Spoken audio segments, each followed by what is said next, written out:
নমস্কাৰ বন্ধুসকল, সকলোকে স্বাগতম জনাইছোঁ। আজি এটা নতুন ৰেচিপি লৈ আহিছোঁ আৰু সেইটো হৈছে ঔটেঙা আৰু কচুৰ আঞ্জা।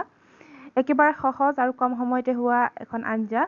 ইয়াৰ বাবে প্ৰয়োজন হ'ব কচু মই কলা আৰু বগা দুইবিধেই লৈছোঁ। ঔটেঙা এয়া কচু দেখাইছোঁ আৰু অলপ ডাঙৰ ডাঙৰকৈ কাটি লৈছোঁ। এয়া হৈছে ঔটেঙা, মই লৈছোঁ এটা কুমলীয়া ঔটেঙা। ঔটেঙাটো অলপ সৰু সৰুকৈ কাটি লৈছোঁ আৰু লৈছোঁ অলপমান নহৰু আৰু লাগিব মচুৰ দাইল লৈছোঁ। মই ধুই মেলি তিয়াই থৈছিলোঁ। ইমানখিনি বস্তুৰে প্ৰয়োজন হ'ব আৰু ইয়াতকৈ একো নালাগে। আহকচোন চাওঁ এতিয়া মই বস্তুটো কেনেদৰে বনাওঁ। তেনেই সহজ, আপুনি সকলোৱে বনাব পাৰিব ঘৰত আৰু বহুতে হয়তো বনায়েই। ইয়াৰ বাবে মই প্ৰেছাৰ কুকাৰত প্ৰথমতে দিছোঁ মচুৰ দাইলখিনি। ইয়াত শিকাবলগীয়া ক'বলগীয়া একোৱেই নাই, গোটেইখিনি বস্তু চবেই জানেই। মই জাষ্ট আপোনালোকক দেখাইছোঁ বনাইছোঁ কাৰণে। দাইলখিনি দিয়াৰ পিছতে মই ইয়াত দিছোঁ কাটি থোৱা কচুখিনি।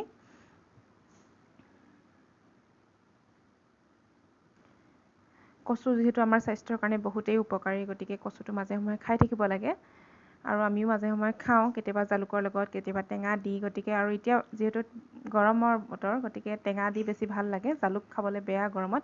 আৰু চাওক এতিয়া মই কচুখিনি দিয়াৰ পিছত ইয়াতে মই ঔটেঙা কেইডোখৰ দি দিছোঁ। একেবাৰে কুমলীয়া ঔটেঙা হয়, গলিয়ে যায় আধা আধি। আৰু এতিয়া মই ইয়াতে দি দিছোঁ কাটি লোৱা নহৰু কেইডোখৰ। বছ হৈ গ'ল, আমাৰ বেলেগ বস্তু দিবলৈ দৰকাৰ নাই, মেইন ইনগ্ৰিডিয়েণ্ট এইকেইটাই হয়। এয়া চাওক গোটেইখিনি বস্তু মই দিলোঁ। ইয়াত আমি এতিয়া জোখমতে হালধি আৰু নিমখ দি দিম। এয়া আমি দিছোঁ হালধি আৰু দিছোঁ এয়া জোখমতে নিমখ।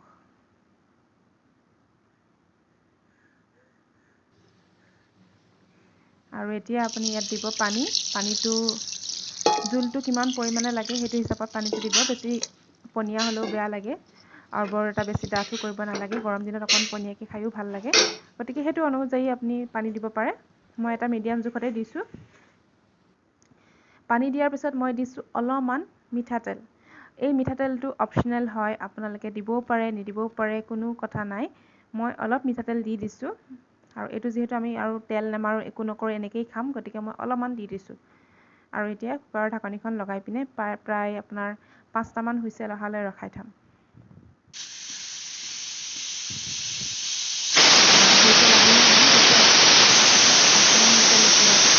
হ'বলৈ দিম।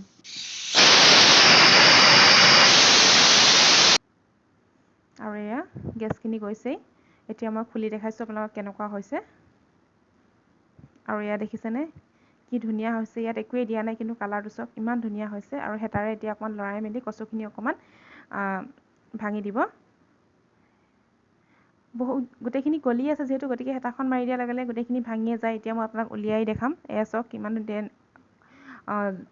জোলটো জোখৰে হৈছে। এয়া এইখিনি মই উলিয়াই দেখাইছোঁ। সাধাৰণ ৰেচিপি এটা, হেল্ডি ৰেচিপি, কম সময়তে হোৱা, এয়া মই পৰিৱেশন কৰি দেখাইছোঁ। আপোনালোকে ঘৰত ট্ৰাই কৰি চাব, আশা কৰিছোঁ ভাল হ'ব। ধন্যবাদ।